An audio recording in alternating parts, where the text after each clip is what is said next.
Pour moi, frère, ce n'est pas comme à des hommes spirituels que j'ai pu vous parler, mais comme à des hommes charnels, comme à des enfants en Christ. Je vous ai donné du lait, non de la nourriture solide, car vous ne pouviez la supporter, et vous ne pouvez pas même à présent, parce que vous êtes encore charnel. Corinthiens 3, 1, 12.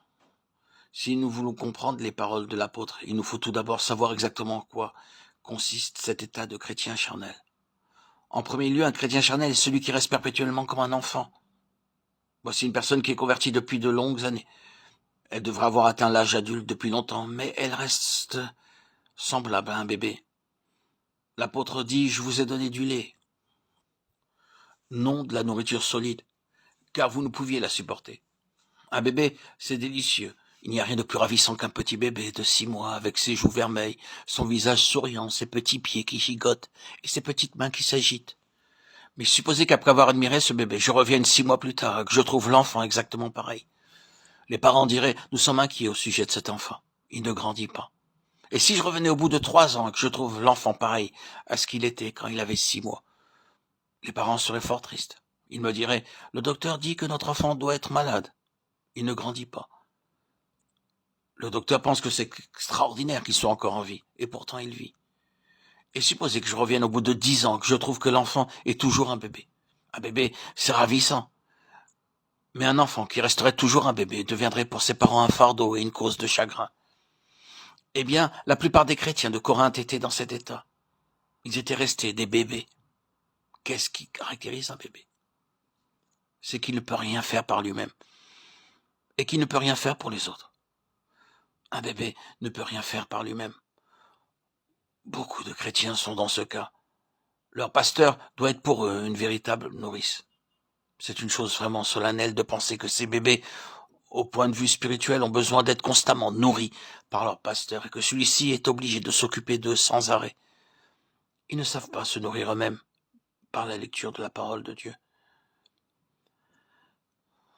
Il faut que quelqu'un les nourrisse. Ils ne savent pas prier par eux-mêmes. Il faut que quelqu'un prie pour eux. Ils ne savent pas ce que c'est que de vivre en s'appuyant sur Dieu. Il faut toujours que quelqu'un s'occupe d'eux.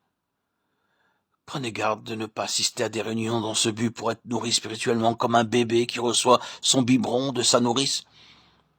Que Dieu soit loué pour la prédication de l'évangile et pour la communion fraternelle dont nous jouissions. Mais ne soyons pas comme des bébés. Vous savez que lorsqu'il y a un bébé dans une maison, il faut que quelqu'un s'occupe de lui. Très souvent, la maman ne peut pas sortir à cause du bébé. Ou bien, c'est la nourrice qui doit s'en occuper. Mais il faut toujours quelqu'un pour s'occuper du bébé. On ne peut pas le laisser seul. Il y a des chrétiens qui sont comme des bébés. Il faut que le pasteur s'occupe d'eux continuellement.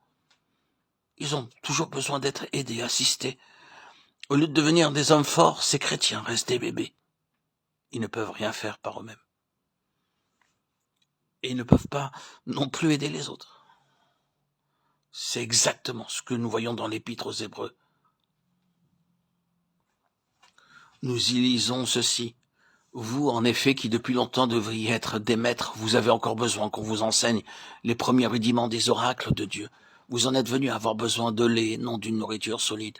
Hébreux 5, 12. Qu'une personne nouvellement convertie soit au point de vue spirituel comme un bébé de quelques mois, qu'elle ne sache pas encore ce qu'est le péché, et qu'elle n'ait pas encore obtenu la victoire sur le péché. Cela n'a rien de surprenant. Mais si année après année, cette personne reste dans le même état, et qu'elle continue à être vaincue par le péché, c'est tout à fait anormal. Rien ne peut empêcher un enfant de grandir, sauf une grave maladie.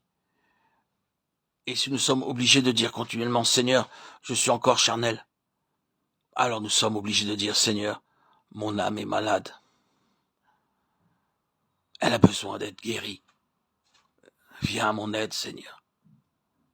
Guéris-moi, Seigneur, de mon immaturité.